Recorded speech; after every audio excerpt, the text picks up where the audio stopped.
What's going on, everyone? This is Kevin here, coming at you with my top 5 favorite and least favorite things about the OnePlus Nord N20 5G. So let's get started. Now, this phone was recently launched in the US and it is currently being offered at both T-Mobile and Metro by T-Mobile. Now, to see the most up-to-date pricing and availability for the device, definitely take a look at the various links in the video description. And I believe at some point as well, this phone is going to be launched factory unlocked. But I'm going to start off by going over my top 5 favorite things, and then for the second half of the video, we'll go over my top 5 least favorite things. But coming in at number 1 definitely has to be the processor that we're getting here with the phone. Now, the OnePlus Nord N20 5G is meant to be a more mid-range device. It is kind of in the more lower end of the mid-range, so you definitely shouldn't expect to get the most performance out of this phone compared to something a bit more higher end, that's for sure. But despite all that, this device is decently powerful. Now, it does feature the Qualcomm Snapdragon 695, which is a 5G processor, of course, hence the name of the phone. So you will be able to use this device with your carrier's latest 5G network, which is fantastic. But in addition to that, the general performance of it is very good as well. Now, I did run a benchmark test using Geekbench 5, and what I recommend doing is running this test on your current phone, and then compare your scores to these scores to get a better idea of whether or not this device is even going to be a performance upgrade for you.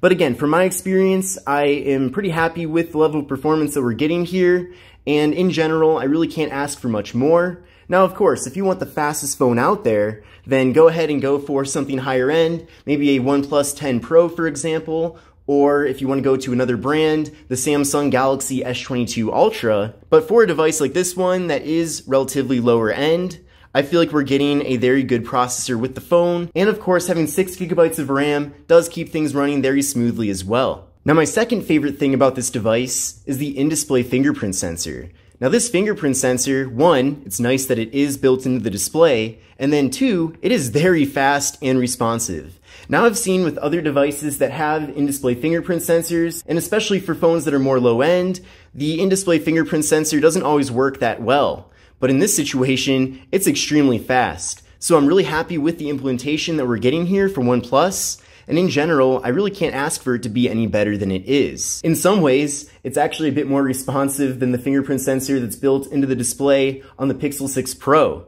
So that's really saying a lot, considering this phone is a fraction of the price. Now, with other budget devices, sometimes we'll find the fingerprint sensor on the power button or on the back of the phone, and typically on lower end phones, that tends to work better than the in-display fingerprint sensor. But again, in this situation, it's great. And in addition to that, this phone also supports face unlock, so I do appreciate that we have multiple methods for accessing the device. Now, my third favorite thing about this phone is that it has NFC. Now, in 2022, having NFC really shouldn't even be an option. Every phone should have it, considering that it's such a useful feature. Pretty much every payment terminal at this point in the US supports tap and pay, so it only makes sense for your phone to have this built in. But surprisingly, especially in the prepaid space, it is still tough to find devices that have NFC built in.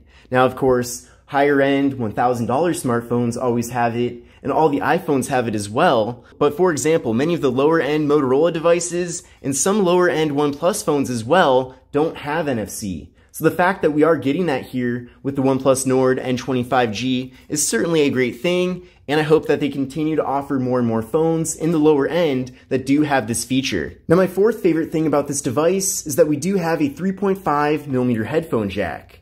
So you've probably noticed that over the years, we've been seeing less and less smartphones that actually have a dedicated headphone jack. For many smartphones, they recommend either using Bluetooth or using an adapter to plug into the USB-C port on the bottom of the device. But in my opinion, nothing's better than having a regular, traditional headphone jack, considering that it really doesn't take up too much space on the device in general. It's not like there's any downsides with having it, so we might as well have it. Now, of course, it's been a while since the higher-end smartphones have had 3.5mm headphone jacks, and for a while that was something you'd always find with mid-range and lower-end smartphones, but it seems like more and more we're getting devices in the lower segment that also don't have it as well. So for example, the Galaxy A53 5G does not have a 3.5mm headphone jack.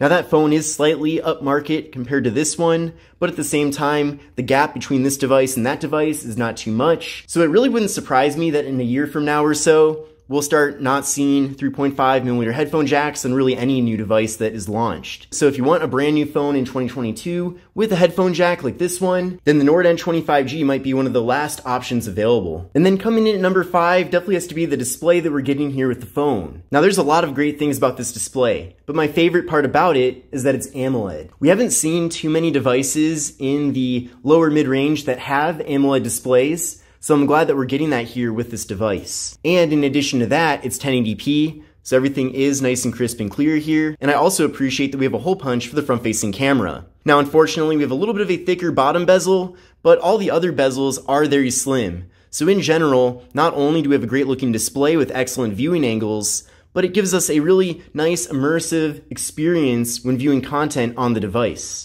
Let's now move on to my top 5 least favorite things about this device. Now keep in mind that in general, I think this is a really good phone, and it really does bring us a lot of value, but there are certainly some things that I do feel like could be better, and these might be features that you're already used to on your current device, so I don't want you to get this phone and then be surprised that it doesn't have certain things that you're used to. Now coming in at number 1 definitely has to be the build materials. Now, while I do think this is a very nice looking handset, it is made completely out of plastic besides the display, which is glass. So we have plastic on the sides and plastic on the back as well.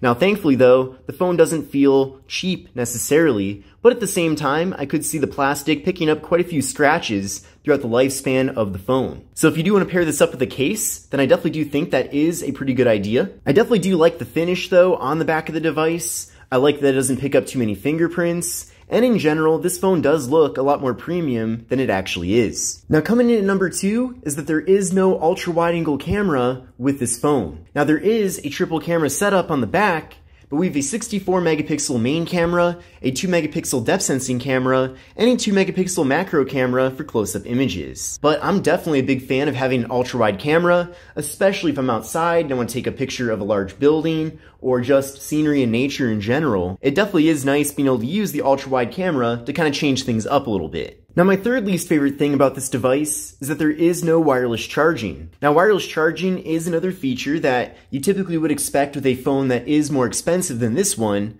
but at the same time, if your current device does have wireless charging, and that is a feature you use quite often, then don't expect to find it here with the OnePlus Nord N20G, because the feature literally isn't here. So again, if you use that feature a lot, and you just assume that every new device nowadays has it, just know that this phone does not.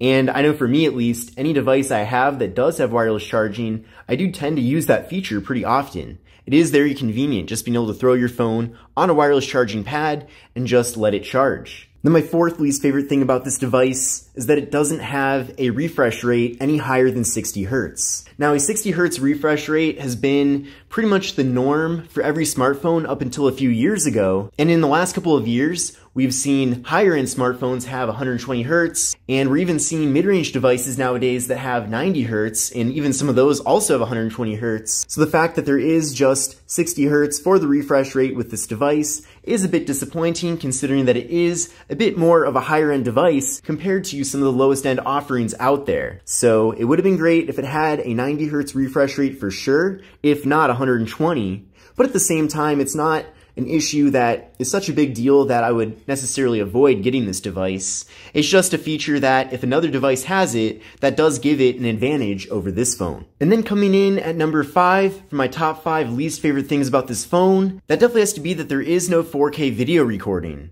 So video recording with this device for both the front and rear cameras does max out at 1080p.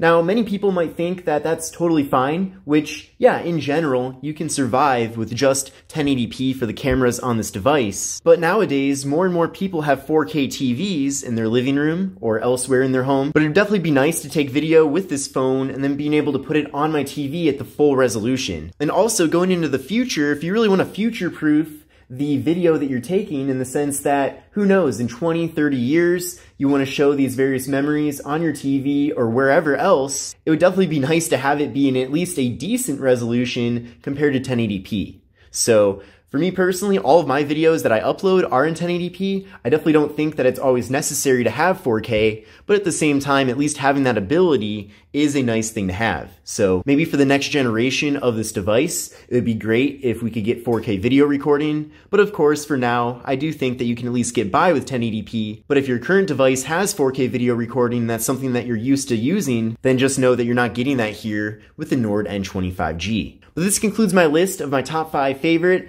and least favorite things about the OnePlus Nord N25G. I hope you enjoyed this video and learned something new today, and if you liked it, definitely give it a thumbs up, and I will see you in the next one. Take care and have a great rest of your day. Bye.